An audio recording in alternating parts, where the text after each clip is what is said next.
بسم الله الرحمن الرحيم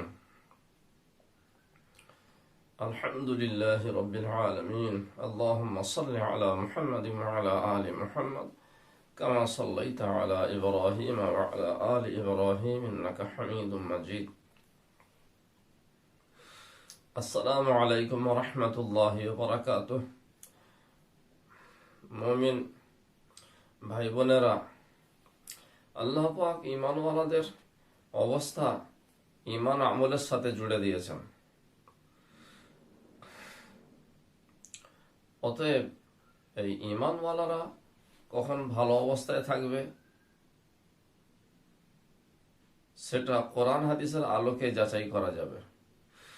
যতক্ষণ পর্যন্ত ঈমানওয়ালা ঈমান আমলের সঙ্গে থাকবে ততক্ষণ তারা ভালো থাকবে। যখন তারা ঈমান আমল থেকে দূরে হটবে তখন তাদের অবস্থা খারাপ হবে। অবশ্য অবস্থা খারাপ হওয়ার আগে আল্লাহ পাক অনেক সময় দিয়ে থাকেন। এখন আমাদের বিষয়বস্তু চলছে যে মুসলমান কখন আল্লাহ পাকের বরকত পায়, রুজি রোজগারে আল্লাহ পাকের তরফ থেকে মদত পায়, আর কখন বরকত থেকে বঞ্চিত হয়। বরকত থেকে বঞ্চিত হওয়ার কারণ কয়েকটি আলোচনা করেছি। বরকত পাওয়ারও কিছু কারণ আলোচনা করা হচ্ছে। মাল উপার্জনের সময় নিয়ত করা জরুরি যে আমি হালাল মাল উপার্জন করছি, এজন্য যে হালাল উপার্জন করা আল্লাহ পাকের তরফ থেকে একটি হুকুম। তলব কাসবিল হালাল ফরিযা বাদাল ফরিযা, হাদিস পাকে আছে। অন্যান্য ফরজের পরে হালাল মাল উপায় করার চেষ্টা করাও একটি ফরজ বা অবশ্য কর্তব্য ঈমানওয়ালার জন্য। কোরআনেও আল্লাহ পাকের তরফ থেকে হুকুম আছে।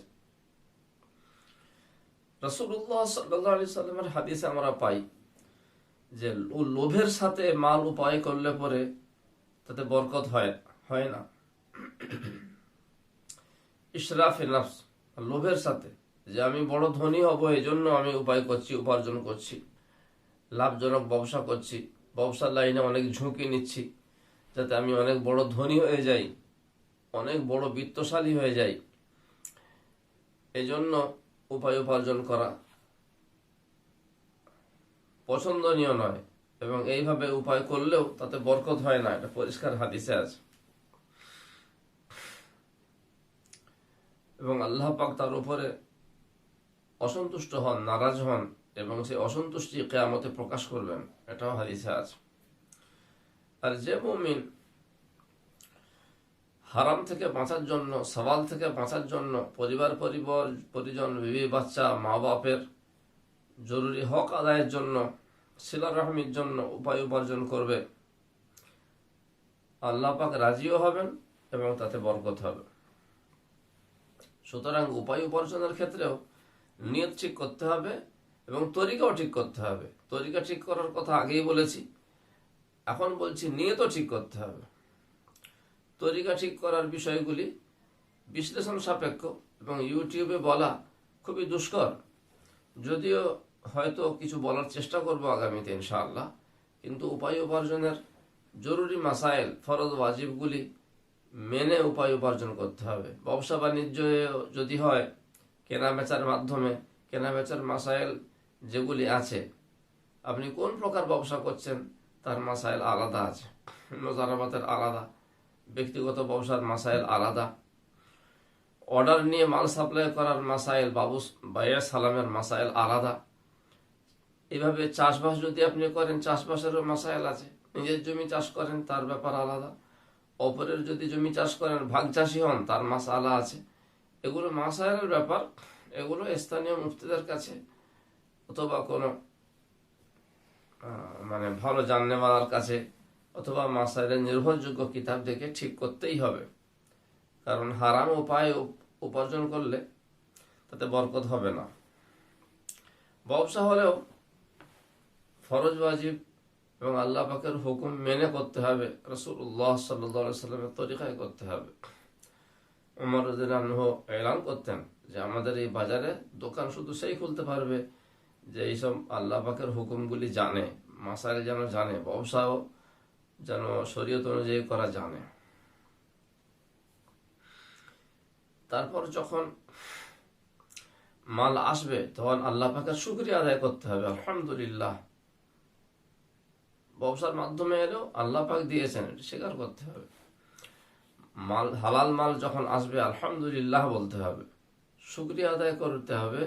সে ব্যবসার মাধ্যমে আসুক, অথবা চাষের মাধ্যমে আসুক, অথবা শিল্পের মাধ্যমে আসুক, অথবা হাদিয়ার আকারে আসুক, যে কোনো উপায়ে কোনো মাল, কোনো নিয়ামত পেলে আলহামদুলিল্লাহ বলতে হবে। ওতে বরকত চালু হয়ে যায়, যেহেতু আল্লাহ পাক অঙ্গীকার করেছেন কোরআনে, লাইন শাকারতুম লাযিদান্নাকুম, তোমরা যদি নিয়ামত পেয়ে শুকরিয়া আদায় করো তো অতি অবশ্যই আমি নিয়ামত বাড়িয়ে দেব। ওয়ালা ইন কাফারতুম ইন্না আযাবি লাশাদীদ, আর যদি নেমক হারামি করো তাহলে আমার শাস্তি খুব কঠিন। অতএব মাল এলেই এবং নিয়ামত পেলেই আলহামদুলিল্লাহ বলতে হয়। ব্যবসার অন্যান্য মাসাইলগুলি আর এখন আলোচনা করছি না। এবং সেটি হেফাজত করেও রাখতে হয় শরীয়ত অনুযায়ী। বিসমিল্লাহ বলে রাখা উচিত, পকেটে রাখা হোক অথবা কোনো জায়গায় রাখা হোক। তারপর সেটা শুধু শুধু অকারণে না গুনতে থাকা বারবার। লেনদেনের সময় অবশ্যই গুনতে হবে, দাম ঠিক নিলাম কি বেশি নিলাম কি কম নিলাম, খরিদ্দার টাকা বেশি দিল কি কম দিল, এটা অবশ্যই দেখতে হবে। কিন্তু নেওয়ার পর হিসাবের সময় প্রয়োজনে গুনতে হবে, কিন্তু গোনার পর অযথা বারবার গোনা, যে টাকা গুনতে ভালো লাগছে এজন্য গুনছি, এটা পছন্দনীয় নয়। এতে বরকত নষ্ট হতে পারে। কোরআনে ওর আলোচনা আছে।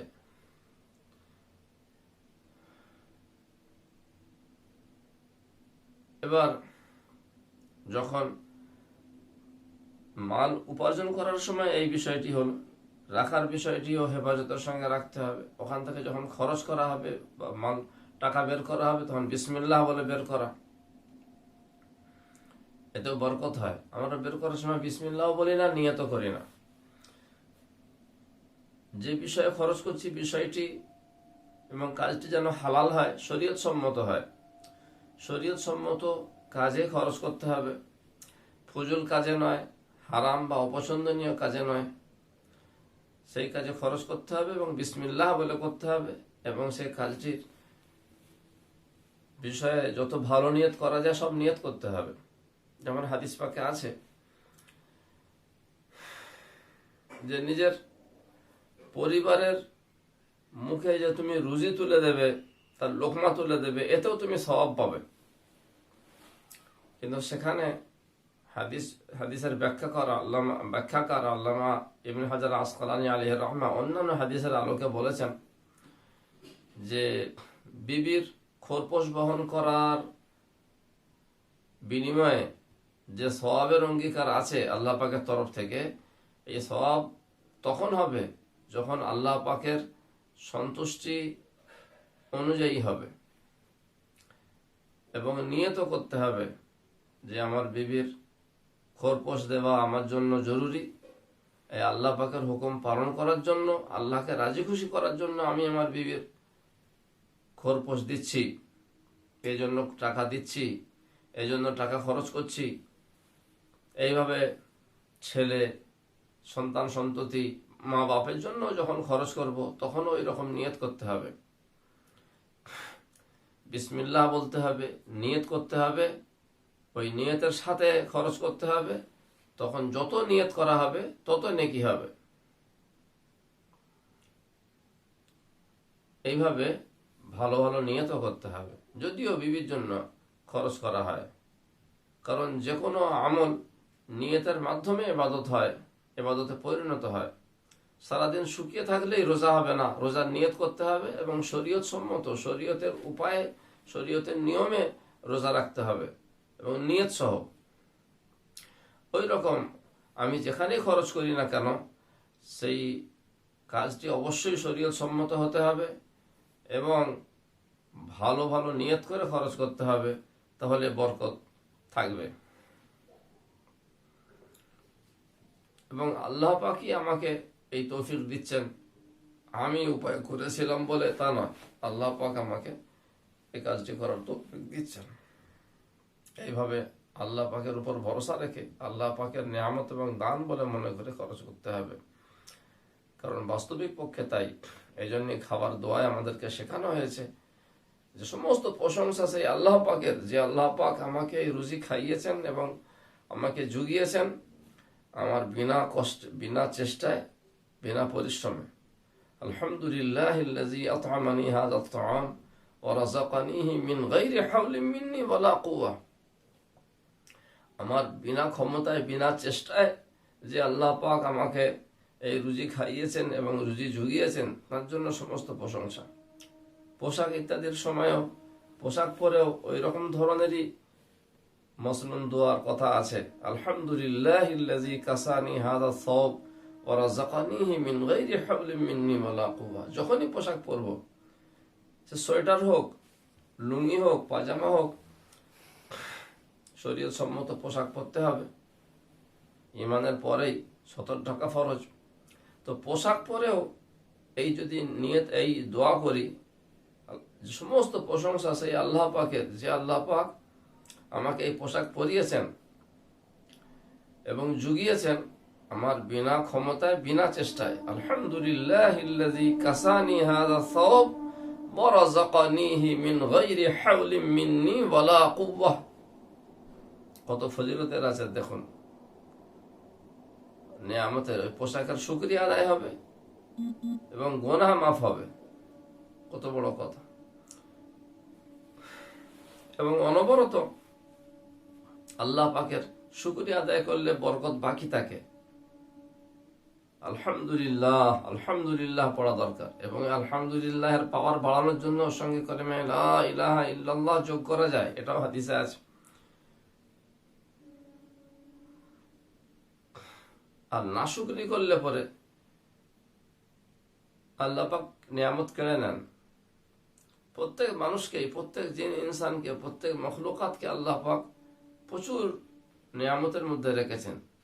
তো আমাদেরকে সবচেয়ে বেশি জ্ঞানী করেছেন, মানুষ সবচেয়ে বড় জ্ঞানী।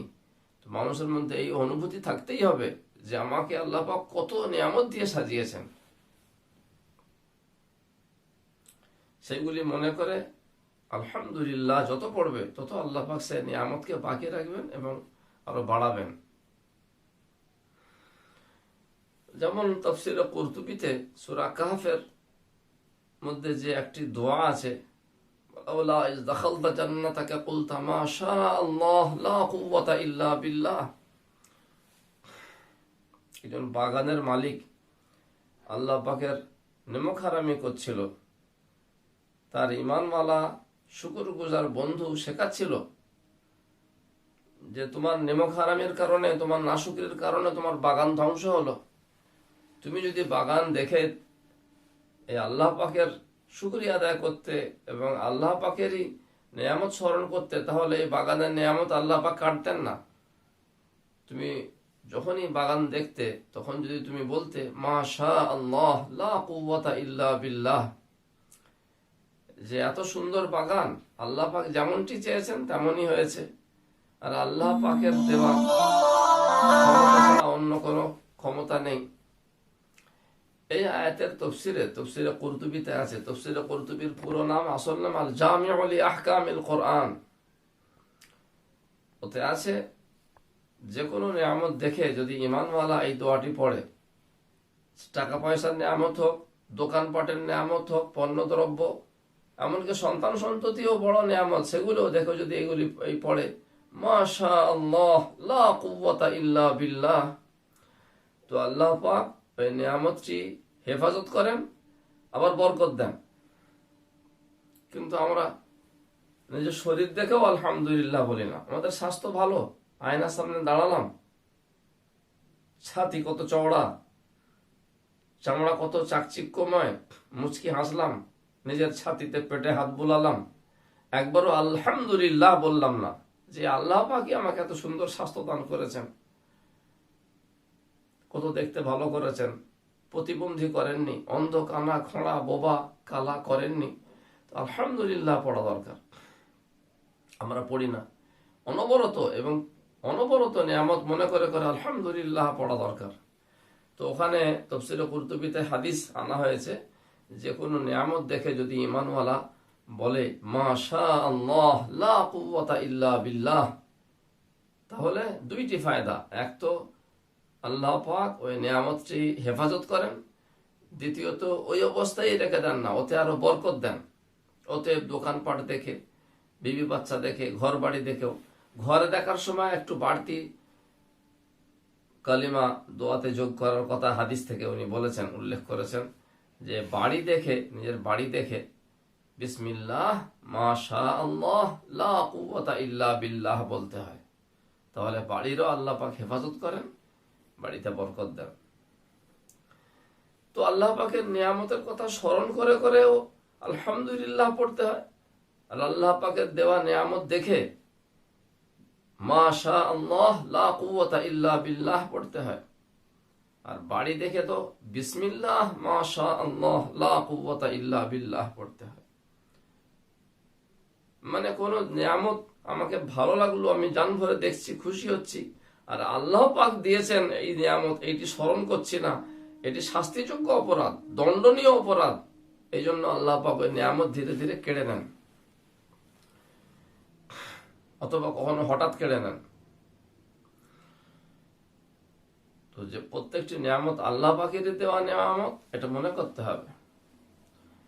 এছাড়া সাধারণ কয়েকটি আমল আছে, নিজের নফসকে অহংকার থেকে মুক্ত রাখতে হবে, পরিষ্কার রাখতে হবে, হিংসা অহংকার থেকেও পাক সাফ রাখতে হবে। কিছু কথা অহংকারপূর্ণ কথাবার্তাতেও আল্লাহ পাক নিয়ামত কেড়ে নেন, অপরকে হেয় মনে করলেও নিয়ামত কেড়ে নেন। আর ঈমানওয়ালার নিয়ামতকে বাঁচিয়ে রাখার বড় আমল 5 ওয়াক্তের নামাজের পাবন্দি এবং দিনের মেহনত। নামাজের পাবন্দি, ইমানের হেফাজত, দিনের মেহনত গুলি একেবারে ঈমানওয়ালার আধার কার্ড এবং আই কার্ডের মতো সবসময় রাখতে হবে। এর সাথে সকালে ইশরাকের নামাজ, তাহাজ্জুদের সময় তাহাজ্জুদের নামাজ, কোরআন তেলাওয়াত, কোরআন শরীফ খতমের তেলাওয়াত, সকালে সূরা ইয়াসিন আর রাতে সূরা ইয়াসিন, সূরা ওয়াকিয়া অবশ্যই পড়া, সূরা ওয়াকিয়ার সাথেও সূরা ইয়াসিন পড়া কমপক্ষে। যারা সময় পান তারা তো, সময় তো সকলেরই আছে, সময় পাওয়ার ব্যাপার না। আমরা সূরা ইয়াসিনের সঙ্গে সূরা দুখানও পড়ে নিই, সূরা দুখান পড়ারও ফজিলত আছে। আর সারাদিনে 24 ঘন্টায় 200 বার সূরা ইখলাস পড়া, সারা 24 ঘন্টায় 200 বার সূরা ইখলাস পড়া, তার মধ্যে 100 বার কমপক্ষে উজুর সঙ্গে পড়া, এবং প্রথমে সূরা ফাতিহা একবার পড়া। এই মামুলি কয়েকটি আমল করলে ইনশাআল্লাহ ঈমানওয়ালা আল্লাহ পাকের খাস মদদ থেকে এবং বরকত থেকে বঞ্চিত হবে না। ওমা আলাইনা ইল্লাল বালাগ।